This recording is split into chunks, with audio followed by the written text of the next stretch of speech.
Alright, today we're going to be unboxing the Glock 26 Gen 3. Essentially what this is a subcompact version of your typical Glock handgun, and so it's going to accept all the regular magazines from the 17 and the 19. So up front here you're going to get your manual. I always leave this closed just so the customer has a chance to open it. So I've not personally ever looked at the Gen 3 26 manual, so I can't give my thoughts on that. You also get a cleaning brush as well as a patch tool. So you can put your patches on the end there, and it's got this little loop right here for you to hold it. And the cleaning brush screws in on the end there, like so. You also get an orange lock.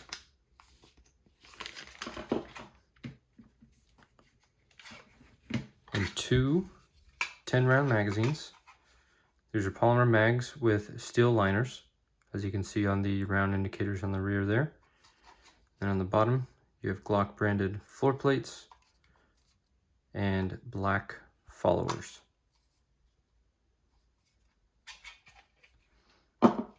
You also get a Glock branded magazine loader. So this is just going to aid in the loading of your magazines. Slide it on top there, allows you to push the follower down easier when loading. Alright, so let's take a look at the handgun.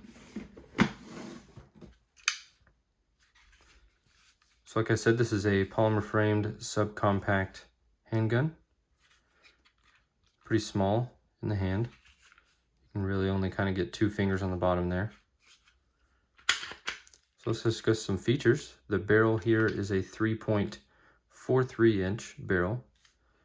The coating on here, Glock doesn't really specify really on any of their firearms what type of coatings they use. They typically just use some type of nomenclature they make themselves. But I'm going to assume, just by the looks of this and feel, this is a black nitride.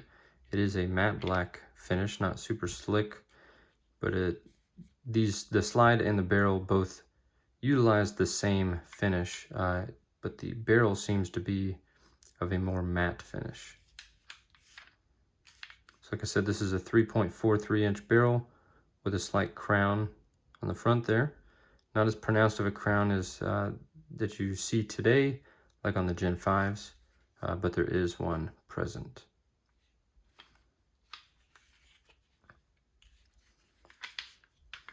Takedown procedures are the same. Pull trigger, pull slide back slightly, and use these 2 levers on the side of the frame there, and then slide it forward. So you also have a dual and captured recoil spring. Then your sights here are just your typical standard Glock sights. White U-notch in the rear, and then a white dot in the front. And the white dot is fixed to the slide via a screw that you get to from the bottom of the slide. But you can adjust the rear one from left to right.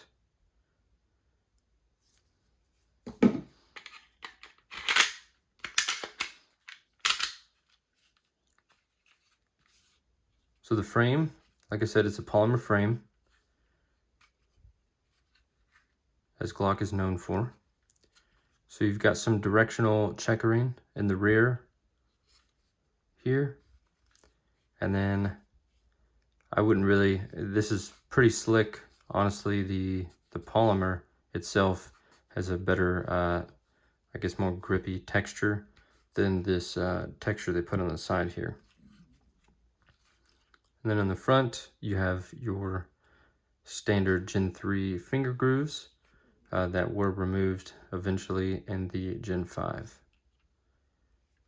And then you've also got that same checkering on the front in between your finger grooves as you do in the rear. And it also has a slight beaver tail. On the front here, you're not going to get any accessory rail, but there are companies that allow you to attach a light, and it just utilizes the trigger guard to hold on to. And then the front here, you also have that same texturing, slightly not as aggressive, but it is very similar in the way that it looks.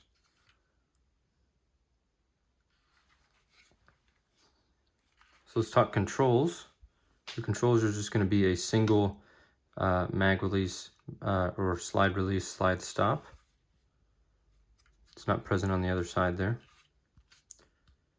As I said before, that's your takedown lever and your mag release, which on the Gen 3s, very known that the mag releases are quite difficult to depress. Just kind of takes some learning. Kind of have to adjust your grip slightly, but it's not impossible, just not the best mag release I've seen on a Glock. The Gen 5s, Gen 4s definitely improved upon that.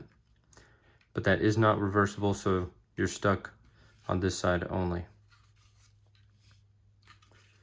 So your trigger here, you're going to have some slight grooves on the sides.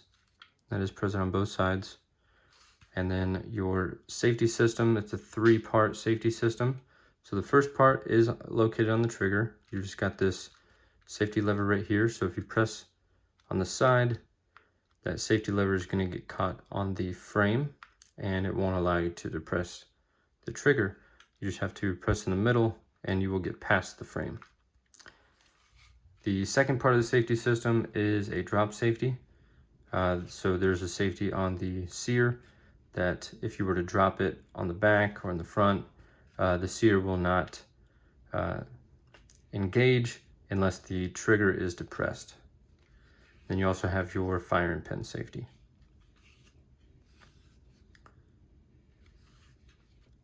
All right, if you guys got any questions on the Glock 26 Gen 3, drop a comment down below. Thank you for watching.